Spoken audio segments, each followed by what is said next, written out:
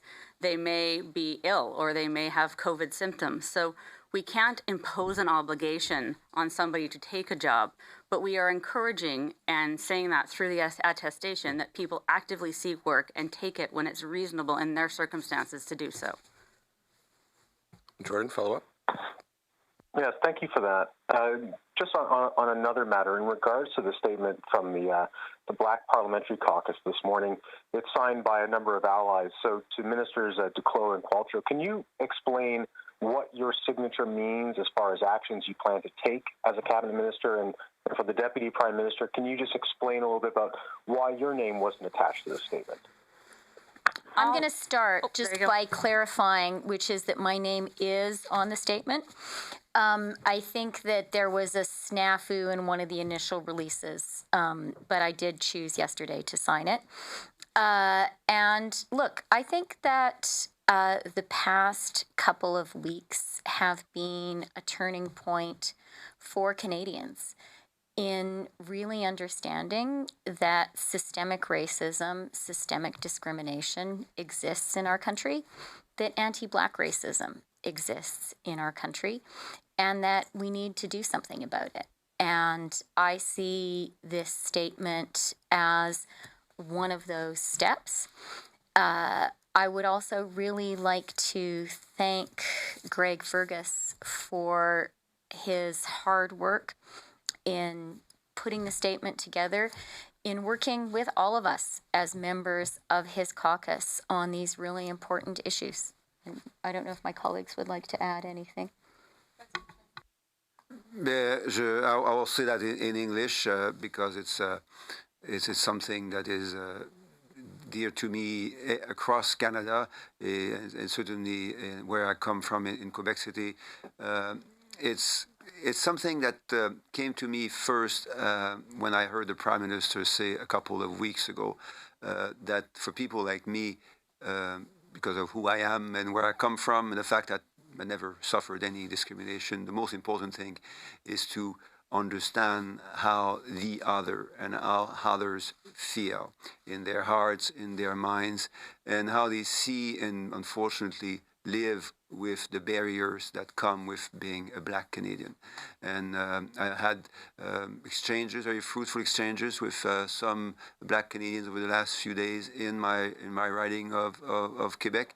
And I thought that the initiative that Greg Fergus was putting forward was a way to relate and to support those views that I heard in Quebec City just very recently. And perhaps I'll add, I, before politics, was a human rights lawyer. And I think what's really important about the conversations that have been going on over the past weeks, is acknowledging that maybe on the face of it, some of our systems seem fair and neutral, but they're not. We have unconscious bias, we have cultural attitudes, we have predispositions to think and see things in a specific way. And these underlying systemic issues are very, very difficult to change. But if we don't even talk about them, we don't even have a place to start from. This is a really important document because it commits all of us to have those systemic conversations, to challenge the assumptions that have been underlying how we make policy, how we deliver programs, how we design systems, because they don't include everyone from the start. And we know that. Those of us who've been fighting discriminations our entire careers know this, and it's about time we all acknowledge it. Thank you. Operator, next question, please. Thank you, merci. The next question, la prochaine question est de Hélène Bizetti du Devoir. À vous la parole. Oui, bonjour. Je pense que ma question est pour Mme Qualtrough. La semaine dernière, votre gouvernement a déposé un projet de loi qui aurait instauré des pénalités pour les fraudeurs de la PCU. Le projet de loi n'a pas pu être débattu à la Chambre. Alors, j'aimerais savoir, avez-vous abandonné cette idée? Quelles sont vos options pour aller de l'avant avec les pénalités alors que le Parlement va cesser bientôt? On n'a vraiment pas abandonné l'idée qu'on veut les pénalités pour les fraudeurs sur le PCU. Maintenant, on continue de tracer les personnes, de trouver les instances de fraude, mais pour le moment, on n'a pas un mécanisme légal de chasser et continuer de poursuivre les personnes, mais ça ne veut pas dire qu'on ne continue pas avec nos mesures d'intégrité. On va absolument déterminer qui a payé, qui a reçu le PCU fraudulemment. C'est juste qu'on n'a maintenant pas les pénalités ou les choses criminelles, mais on continue de chasser le fraude absolument. Et juste, je vous demandais, est-ce que vous avez abandonné l'idée de faire adopter des mesures criminelles? Mais j'aimerais ma deuxième question la poser à vous tous, ministres, qui avez signé cette déclaration du caucus noir réclamant notamment la fin des peines minimales parce qu'elles affectent de manière disproportionnée les personnes noires, les personnes autochtones. Or, je vous soumets que c'est une promesse électorale que vous avez faite en 2015 qui était dans la lettre de mandat de votre ministre de la Justice, elle-même une autochtone, Jody Wilson-Raybould, et vous ne l'avez pas fait 5 ans plus tard que vous êtes au pouvoir. Pourquoi? Et pourquoi devrait-on vous croire que cette fois, c'est la bonne? Why would we believe you this time? Maybe we can use the same order, starting with the Deputy Prime Minister. Merci Hélène pour la question. Thank you, Hélène, for your question. Je pense que les événements de 7 mois ont souligné pour les Canadiens l'existence de la discrimination, du racisme systémique dans notre pays. Et je pense que pour nous, le racisme, on parle aujourd'hui du racisme anti-noir. Je pense qu'en tant que Canadiens, nous devons toujours aussi parler du racisme contre les Autochtones. Et je pense que c'est vraiment un moment quand nous tous avons une obligation de penser encore une fois, de regarder encore une fois qu'est-ce qu'on peut faire pour démanteler ce racisme systémique. Je pense que les propositions que le caucus noir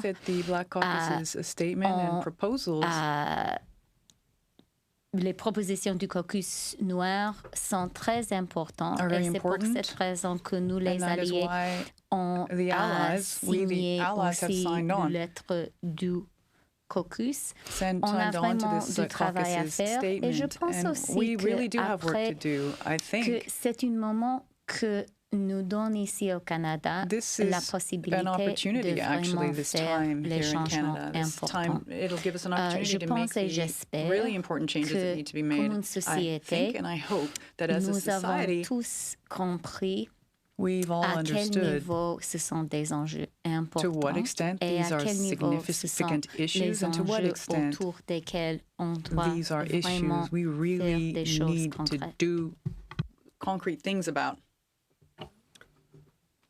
Très rapidement, Hélène, je vais vous dire qu'on n'a pas du tout abandonné l'idée. Si on regarde l'ensemble des mesures, c'est une des idées et un des sujets qui nous anime beaucoup.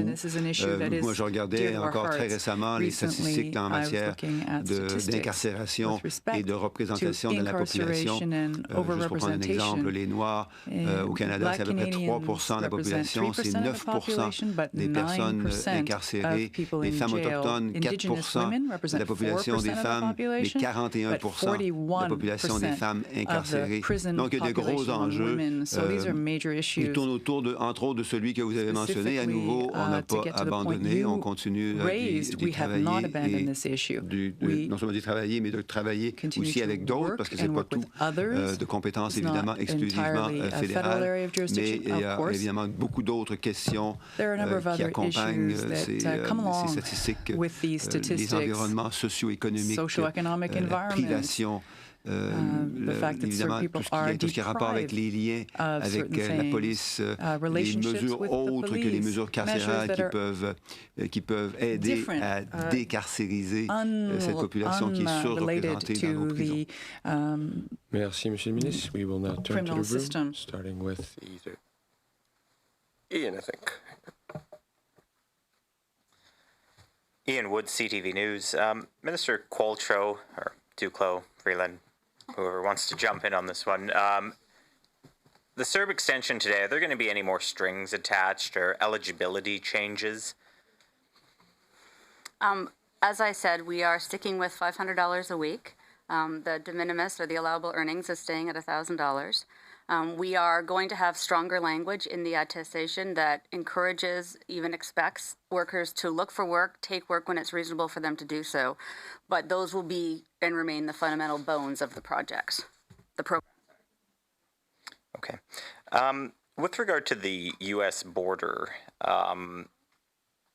is this going to is the extension, is it going to continue to apply to our land, air, and sea borders? And have we taken any precautions to stop the Americans using the Alaska loophole to come into our country? And was this a Canadian ask, seen as the U.S. is failing to flatten its curve? So when it comes to the Canada-U.S. border, as the Prime Minister announced today, we have agreed with our American neighbors to roll over for another 30 days the measures that we have currently in place. That conversation with our American partners was very collaborative. It was based on a mutual recognition that the measures we currently have in place are working very well. And in particular, that both countries have managed to do something which is really hard, which is to have restrictions on non-essential travel in place while essential travel continues.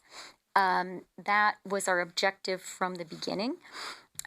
Very important for the Canadian economy and for the U.S. economy.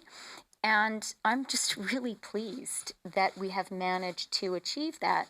And even as we are reopening our economy, we see that trade in goods, including trade in goods in the medical supply chain, continues to happen unimpeded and has done so from the beginning. The measures are exactly the same as the ones that apply today. So yes, they apply to all of Canada's borders. In terms of the situation which has been reported on in Banff, we are very clear that Canada's rules are you can enter for essential reasons, but not for non-essential ones. Just as some Canadians, for example, Canadians who live in Campobello, need to routinely cross through the United States to travel to other parts of Canada. We recognize there are Americans in that position. Having said that, the RCMP in Banff is following up on this particular report and is encouraging Canadians to let them know if they see other people who seem to fall into this category. And Minister Blair has instructed the CBSA to take further care to ensure that the people coming into Canada from the U.S. are truly coming for essential reasons. And let me just add, these measures are in place for a reason. They are to protect us and they are to protect our neighbors.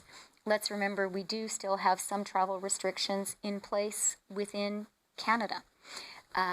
As we have heard from our doctors, although we are succeeding in flattening the curve in Canada because of the hard work of every single Canadian, we're not there yet, and it's important to continue to be cautious and prudent.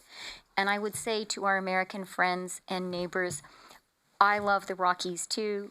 I grew up in Alberta. Personally, I can think of no better place to spend time, but now is not the time to visit. Hopefully, we will be back to normal at some point soon. Thank you, Deputy Prime Minister. Olivia? Doctors.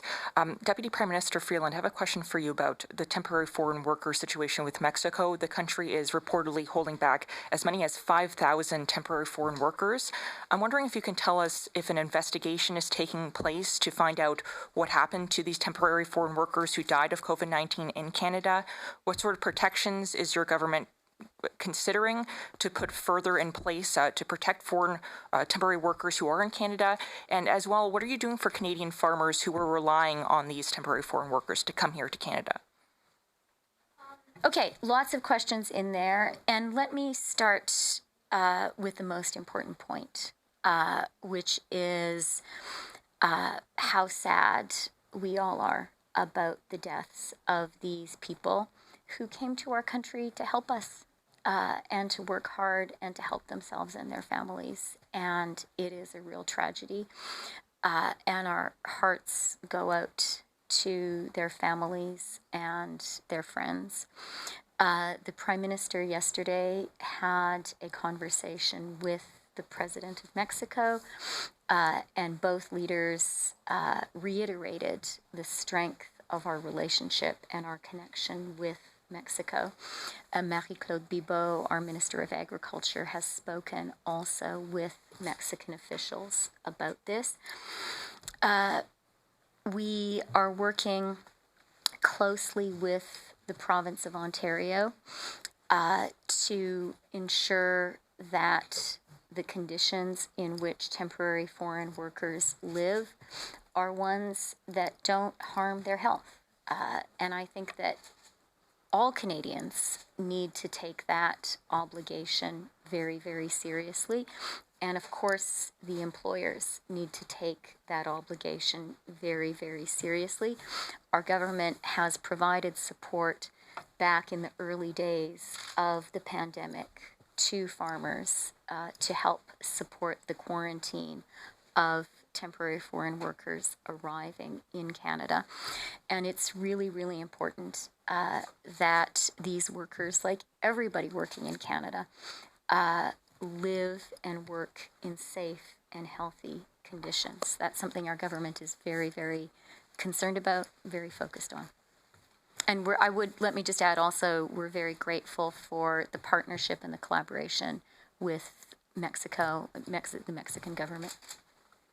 My next question is for Dr. Tam. I want to ask about the recovery trial results in the UK and the drug dexamethasone. Would the Canadian government consider using it or testing it here? So thank you for the question. So dexamethasone is a steroid which is quite prevalent and available, of course, in Canada. And so we will look with great interest towards the actual publication of this randomized controlled trial. Right now, we're hearing it certainly at the first instance from the media, but we would like to certainly examine the trial results as they are published as well. And then, of course, have the clinicians and the people working in our hospitals and ICU consider whether this is an appropriate thing. But I think as we've seen with many treatments being proposed in the course of learning about this new virus, it's very important for us to actually examine the results very carefully before making any further recommendations. And I would say that it would be the clinical expertise that will be applied in Canada to look at that. Merci, Dr. Tam. On va prendre deux dernières questions au téléphone. We'll take two last questions on the phone. Operator. Thank you. Merci. The next question, la prochaine question est de Micheline Laflamme de Radio-Canada. À vous la parole. Radio-Canada. Bonjour. J'aimerais justement peut-être avoir une réaction, Dr. New, sur ce médicament, là, excusez-moi, j'ai pas sous les yeux, dexamethasone, si vous pouviez répondre. Et si effectivement, une fois que vous aurez vu les études et si il s'avérait que le médicament soit concluant, combien de temps ça pourrait prendre avant qu'on l'utilise dans les hôpitaux à travers le pays?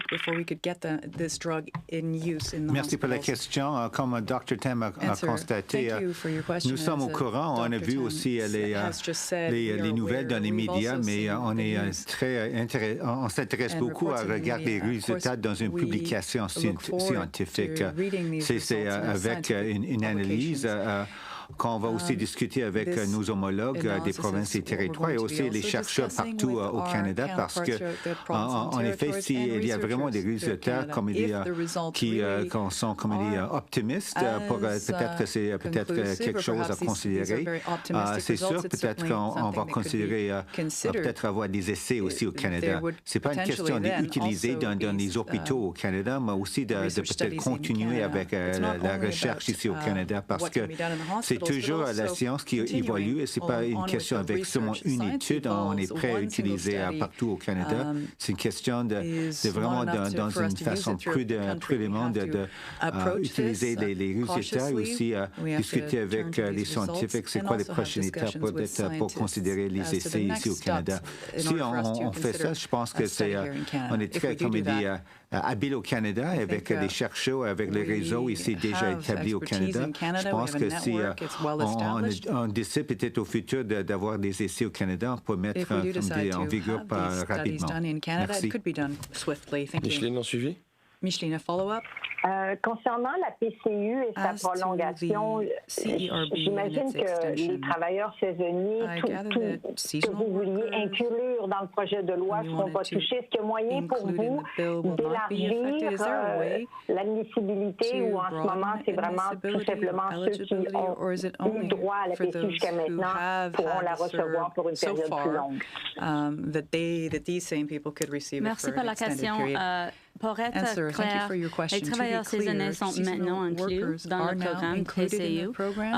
L'inclusion des travailleurs saisonniers était un issue pour les changements qu'on voulait faire sur la subvention salariale. Alors, pour le PCU, ça n'a pas changé. Les changements qu'on voulait faire la semaine passée, ça ne faisait pas d'impact sur les travailleurs saisonniers. We noticed that it would not have an effect on the seasonal Thank you, Minister. Operator, last question, please. Thank you, merci. The last question, la dernière question, est de Mélanie Marquis de La Presse. À vous la parole. La Presse. Merci beaucoup. Ma question est pour Madame Freeland. Demain, c'est une journée importante pour le Canada à l'ONU. Il y a le vote sur ce siège non permanent au Conseil de sécurité. Vous avez été ministre des Affaires étrangères. On vous a reproché d'avoir concentré vos énergies sur les États-Unis au détriment du reste de la planète. Pensez-vous avoir fait tout ce que vous pouviez faire pour aider le Canada à remporter ce siège dont le premier ministre Justin Trudeau avait fait clairement une priorité? Merci pour la question. Je commencerai en disant que, évidemment, les relations entre le Canada et les États-Unis sont et doivent être une priorité pour le Canada. Je pense que tous les Canadiens et Canadiennes comprennent ça. Et je dois dire que je suis fière du travail que tout notre gouvernement a fait dans nos relations pour avoir des bonnes relations avec notre voisin.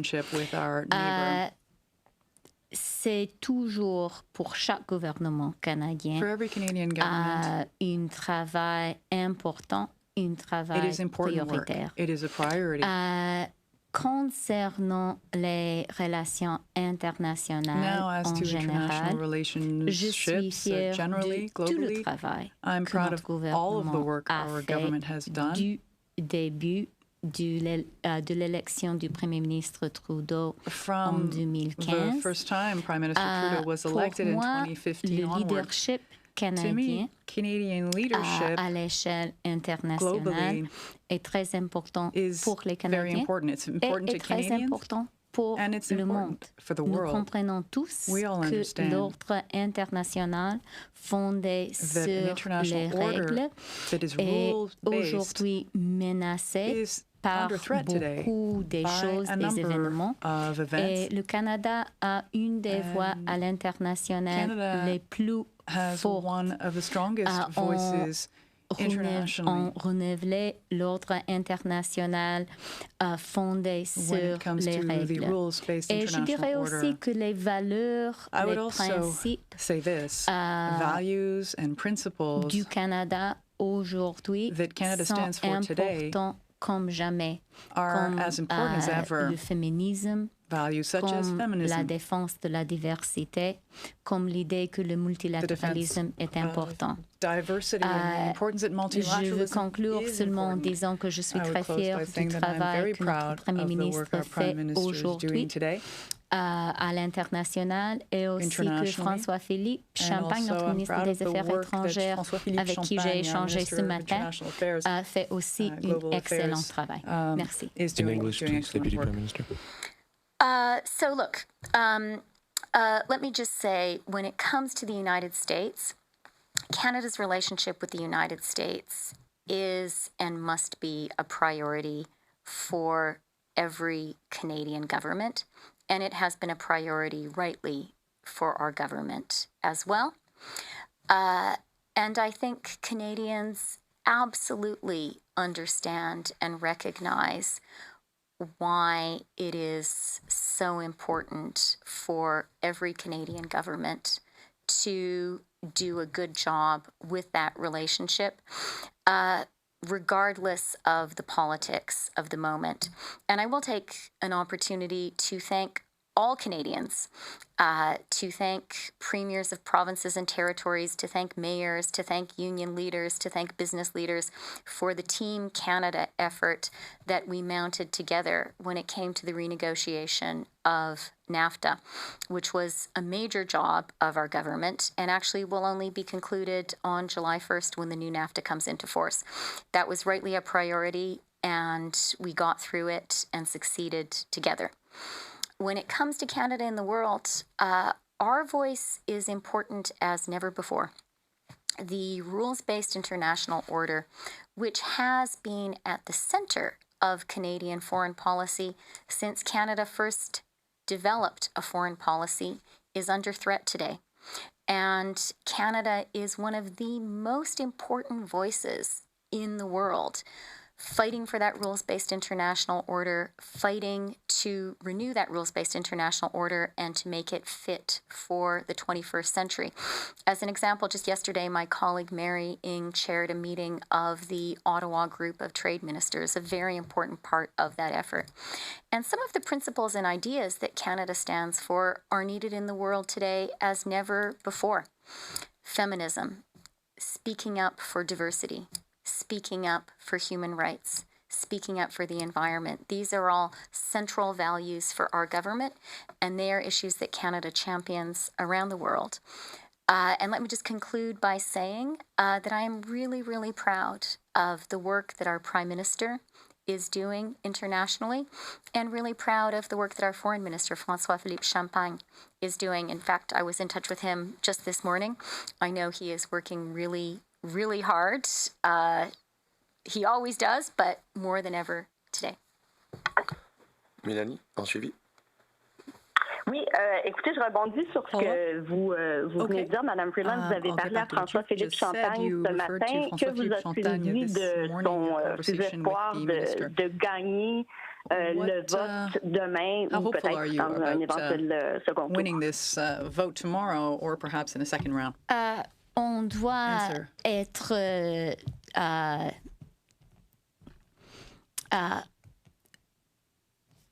on doit toujours faire tous pour gagner, et c'est ce que le Canada fait aujourd'hui. C'est vraiment un travail d'équipe, et je vais peut-être seulement offrir l'argument que je sais que le Premier ministre fait, que François-Philippe fait, que tous les ministres, que tous nous faisons quand nous on les appelle avec les homologues à l'international. Et c'est qu'on a appuyé le Canada pour la siège au Conseil de sécurité des Nations Unies.